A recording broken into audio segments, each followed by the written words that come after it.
Hi friends, welcome to Biology Simplified Tamil. நான் உங்க Senthilnathan. Welcome to biology simplified Tamil. நான் உங்க செந்தில்நாதன் அப்படிங்கிற ஒரு விஷயத்தை என்னோட அடையாளமா மாத்தினதுக்கான முழு காரணமும் என்னோட மாணவர்களோட பெற்றோர்கள். அதுக்கு நான் என்னென்னைக்கும் நன்றி கடன் பட்டிருக்கேன். அதற்காக நான் யூடியூப்ல தொடர்ந்து மாணவர்களோட பெற்றோர்களுக்கும் பயனுள்ள வீடியோக்களை தொடர்ந்து அப்லோட் பண்ணிக்கிட்டே இருப்பேன் அப்படிங்கிற ஒரு விஷயத்தை இந்த இடத்துல நான் சொல்லிக்கிறேங்க.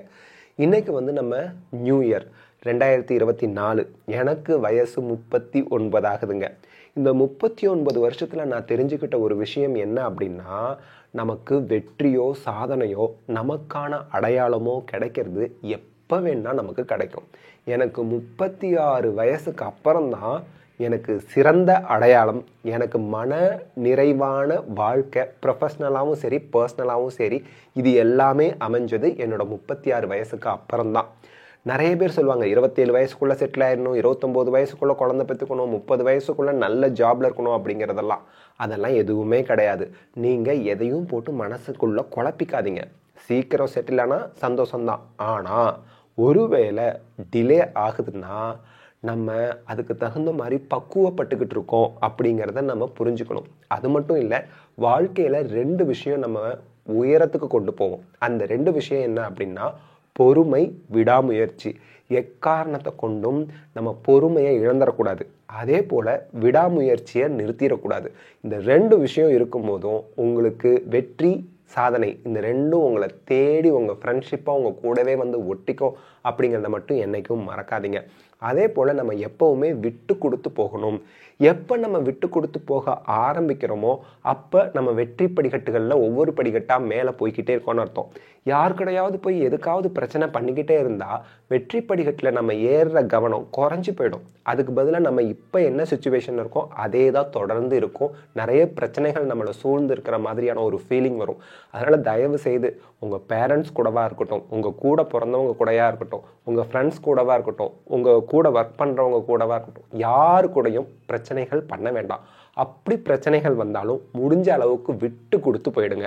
விட்டு கொடுத்து போகிறவங்க கெட்டு போவதில்லை. வாழ்க்கையில் நீங்கள் வெற்றி படிகளில் ஏறி முன்னேறி போய்கிட்டு இருக்கீங்க அப்படின்னு அர்த்தம். அதையும் இந்த இடத்துல நான் என்னோட 39 வருஷத்தில் புரிஞ்சுக்கிட்ட ஒரு விஷயமா நான் உங்ககிட்ட ஷேர் பண்ணிக்கிறேங்க.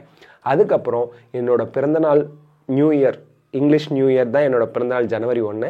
அப்போ நான் எடுத்துக்கக்கூடிய ஒரு திருப்பி எடுத்துக்கக்கூடிய ஒரு நம்ம சொல்லுவோம்ல, என்ன ரெசல்யூஷன் எடுத்துக்கிட்டீங்க அப்படின்னு. அந்த ரெசல்யூஷன் என்ன அப்படின்னா, no comparison, no criticization, no complaining. நம்ம யார் கூடயும் கம்பேர் பண்ணிக்கக்கூடாது, நம்ம யாரையும் கிரிட்டிசைஸ் பண்ணக்கூடாது, குறை சொல்லக்கூடாது, நம்ம யாரையும் கம்ப்ளைண்ட்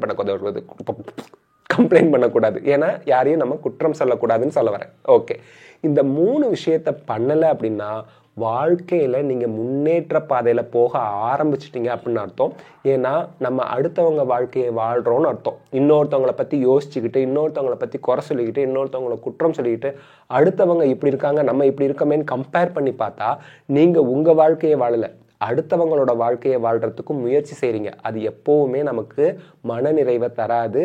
நம்ம மனசு எப்போவுமே சங்கடப்பட்டுக்கிட்டே தான் இருக்கும். அதனால் தயவு செய்து நீங்கள் கம்பேர் பண்ணாதீங்க, கிரிட்டிசைஸ் பண்ணாதீங்க, கம்ப்ளைண்ட் பண்ணாதீங்க. நீங்கள் உங்களோட வாழ்க்கையை வாழுங்க.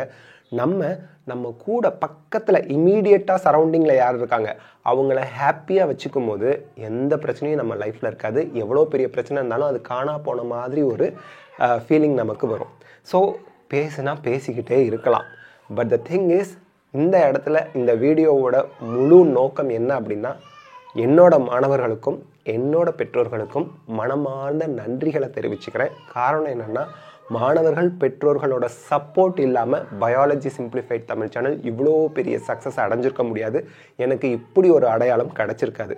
ஸோ இவ்வளோ சிறந்த அடையாளத்தை எனக்கு கொடுத்து நம்ம சேனலுக்கு சிறந்த அங்கீகாரத்தை கொடுத்துருக்கக்கூடிய மாணவர்களுக்கும் பெற்றோர்களுக்கும் என்னோட மனமார்ந்த நன்றிகளை இந்த நாளில் தெரிவிச்சுக்கிறேன். அண்ட் உங்களோட சப்போர்ட் தொடர்ந்து இருக்கணும் அப்படின்னும் வேண்டி விரும்பி கேட்டுக்கிறேன். ரொம்ப ரொம்ப தேங்க்ஸுங்க. எல்லாருக்குமே ஹாப்பி நியூ இயர். இந்த நியூ இயர் உங்களுக்கு ரொம்ப வாழ்க்கையில் எல்லா வளமும் நலமும் கிடச்சி நீங்கள் நல்லா இருக்கணும் அப்படின்னு நான் கடவுள்கிட்ட பிரார்த்திச்சுக்கிறேன். தேங்க்யூ.